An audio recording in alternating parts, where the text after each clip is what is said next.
Tu es un athlète ou tu souhaites le devenir? Eh ben ça tombe bien. Car dans cette vidéo, je vais t'expliquer comment optimiser ta préparation physique pour la pratique de ton sport. Moi, c'est Nolan Plus, passionné de préparation physique. Et sur cette chaîne, je vais vous partager toute mon expérience au niveau de la préparation physique. Donc pour moi, la préparation physique, elle est nécessaire pour pouvoir exploiter et optimiser toutes les qualités physiques d'un athlète pour la pratique de son sport.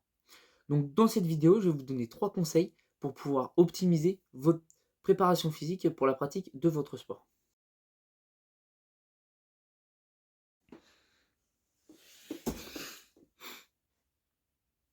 Le conseil numéro 1, c'est d'arrêter de faire les bodybuilders.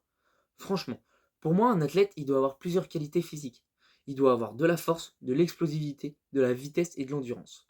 C'est pas en bossant en 4x12 ou 4x10 sur tous vos exercices que vous allez pouvoir développer ces qualités-là. Donc, essayez d'ajouter dans votre séance des exercices plus spécifiques à ces 4 qualités physiques-là. Ou même faites des séances dédiées à ça. Donc, pour essayer d'ajouter des exercices de force, d'explosivité, de vitesse et d'endurance. Et en plus de ça, en salle, essayez d'optimiser et de vos exercices par rapport à votre sport pour essayer de limiter vos blessures. Non, putain, mais là, je fais encore de la merde, tu vois. Là, si ça, il me casse les couilles. Le conseil numéro 1 est d'arrêter de faire les bodybuilders. Franchement. Oh putain de merde.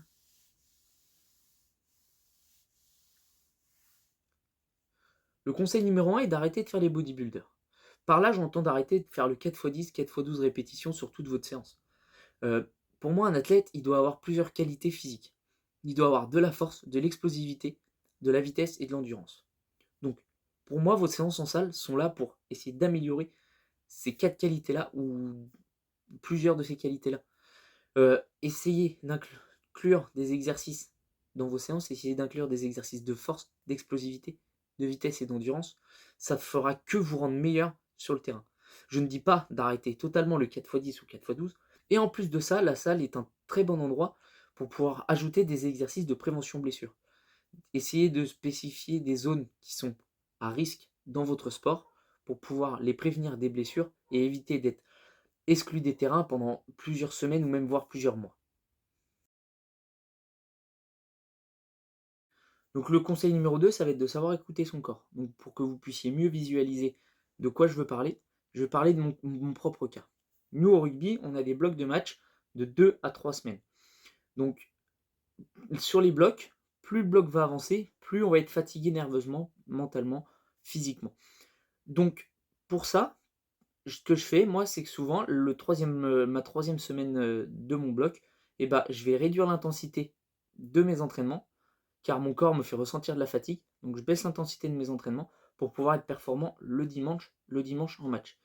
Donc quand je dis écouter son corps, ça va être que quand son corps quand votre corps vous fait ressentir de la fatigue, il va falloir l'écouter en baissant un petit peu l'intensité de vos entraînements la semaine pour être performant le jour de match ou les jours de compétition. Car le but de la préparation physique, ce n'est pas d'être performant sur les entraînements, même s'il faut l'être, mais ça va être surtout d'être performant le jour de match ou le jour de compétition. Donc quand votre corps vous fait ressentir de la fatigue, savoir se dire on baisse l'intensité pour être performant le jour de match, pour moi c'est une chose essentielle. Donc le troisième et dernier conseil, ça va être d'avoir un mode de vie sain. Donc par un mode de vie sain, j'entends 3 grandes choses.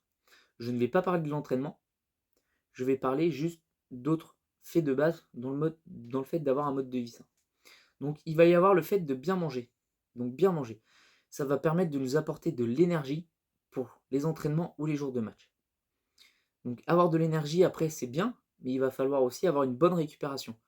Donc la récupération passe avant tout par le sommeil. Sommeil, alimentation, c'est les 2 choses les plus importantes à avoir. Pour le sommeil, on va considérer que 7 à 8 heures, c'est bien. Entre 7 et 8 heures de sommeil, c'est bien. Et en dernier, je vais parler de le fait de bien s'hydrater, car pendant les entraînements, pendant les matchs, on va accumuler des toxines dans notre corps. Et le fait de bien s'hydrater, bah, ça va permettre à notre corps d'évacuer toutes ces toxines pour avoir une meilleure récupération aussi.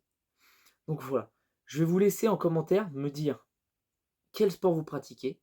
Si vous avez appris des choses, n'hésitez pas à mettre un pouce bleu et on se retrouvera samedi pour une nouvelle vidéo. Allez, bisous à vous.